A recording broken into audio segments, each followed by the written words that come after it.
I think I got the wrong intake, and I want to go into that and what's good about this intake and what's not so good about this intake, and did I get the wrong one. But before we start that, is it MK8 or Mark 8? I feel like I triggered the entire golf industry by saying MK. So you guys gotta tell me, can I call it MK or do we have to call it Mark MK? Okay. Okay? Okay, let's do this. There is things. Hey, what's up, Kona? Oh, he's got beef? What are you doing, buddy? He's got beef. What's going on out here, dude? Yeah? Yeah? What's up? I don't know if you saw it last time. I got 5% tint all around, though. It looks a lot better because this thing has huge windows, and it's like, this is the most fishbowl car without tint, like, ever. Oh, the glorious.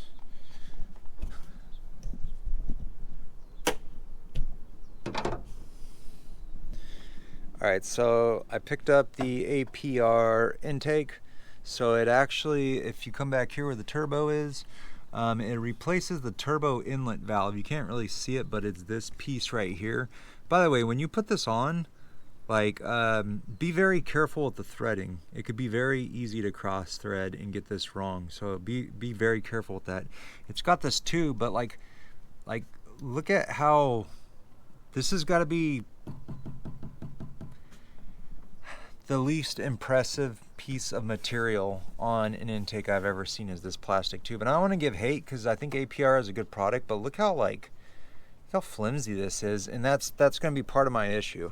And then you get the whole shroud here gets replaced, which is actually pretty cool because you get intake here and there directly into it. Now you can buy like a cover, but you know, I want all the turbo noises, so we stuck with APR, right? So I'm going to tell you why this isn't my favorite intake, and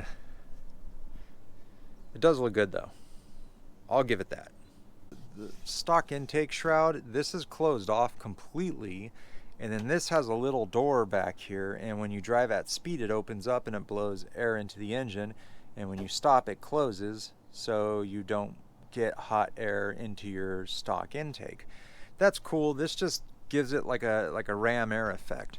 Now as far as like the ram air effect goes when you're driving, I did notice like an improvement, and I know people are gonna say like it's a facade and intakes don't do anything, but I think this intake did do something, especially when you get into the higher RPM. You could feel that ram air effect in like second gear and up.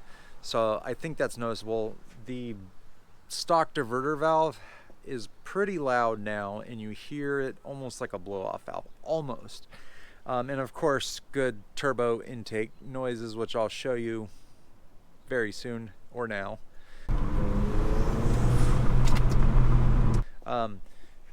However, there's something I don't like about this intake that the Neo Speed didn't. Now, when I kind of mentioned on the actual intake tube, it's very flimsy. It's extremely thin plastic, and it's like basically like a Coke bottle. Not kidding. You know, like those Diet Cokes when your parents were kids, they drank Diet Coke like machines. Maybe not. I don't know.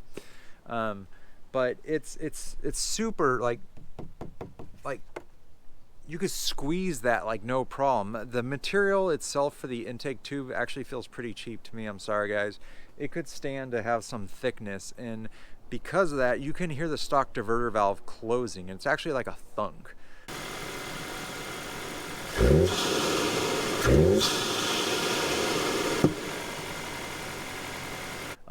Now I'm not new to that. My 2015 Mustang GT had a GT350 intake, and it did the same exact thing, except with this one you can hear it while you're driving in lower RPMs. You can hear it happen quite a bit.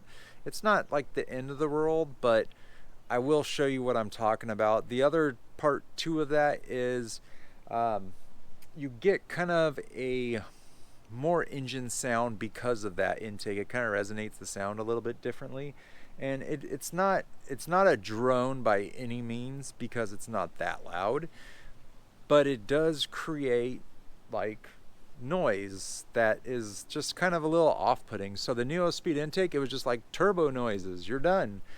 This one, you get the diverter valve closing sometimes, but you also get this kind of like a buzzy sound out of the engine. Not bad, just not my favorite part of it. So a little bit more actual like induction noise aside from the turbo. Now the turbo noises are on point. Like, let me tell you, like I love that. But let's go for a drive. Let's go. Let's go. Hey, little pico de gallo, you wanna go for a ride? You wanna go for a ride? Yeah. Oh, you're so adorable. Let's get you in the car. How are we gonna do this? You wanna get in there? I'll let you in. We got Kona's blankets laid out pretty nicely in here. Here, we'll just put you in. This way, in the car. Get in. Attaboy. All right, watch your tail.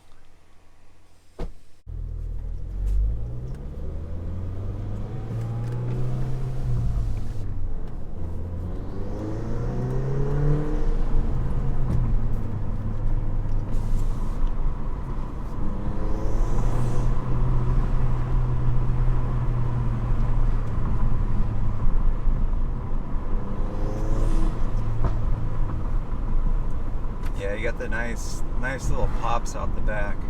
I really wish they gave us a little bit more of those.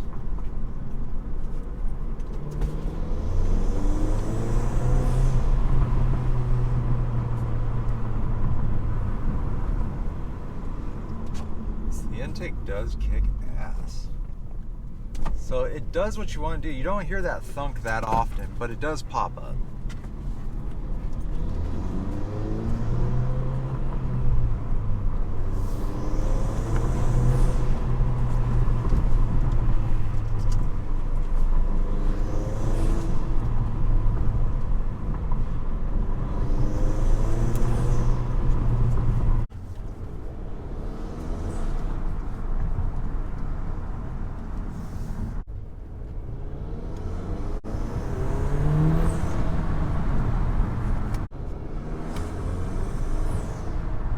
Alright, maybe you guys could tell me what you think is the better intake, the Nuo Speed. It doesn't come with the intake for the grill. My dog just burped. You just burped. It doesn't come with the intake for the grill. It doesn't make the diverter valve, door shutting noise. And it's really good turbo sounds, but it's like $250, $300 more. The APR gives you everything, including the ram air effect with the dual intake already cut out, which you could have done anyways for the Nuo Speed. But at the same time, the intake tube itself is really thin. I think maybe some intake wrap around it might actually maybe be a good thing for it. I'm not 100% sure. I gotta look a little bit more into that, see if that's gonna like hold heat in. Usually that's quite the opposite, it deflects heat. But let me know which one you think you would go with, the APR or the Nuo Speed, knowing the details now. Overall, I think they're both good buys. You're not gonna go wrong. APR is kind of well known. I just wish they made the main intake tube a little bit more solid, and it would kind of remove those sounds you kind of just don't want. But overall, still a really good product, and at the price, it's really hard to say no to because it's just an intake. But there is differences that I don't think everybody gets to talk about.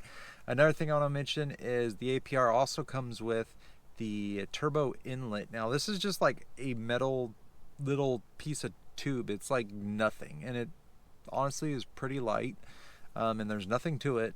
The only thing is when you put the screws in to the turbo, be very careful to not cross thread. It is so easy to get that threading incorrect. Like, get the bottom one in first and then line up the top and then get the top in is the best way to do it. So just my advice there. But I don't know, you guys let me know if I did it right or I did it wrong. I'm totally happy to hear it. Let me know in the comments. And I need to make another video about this car and my other car because I've left you in the dark. and that's not cool. So let's talk about that. All right, peace.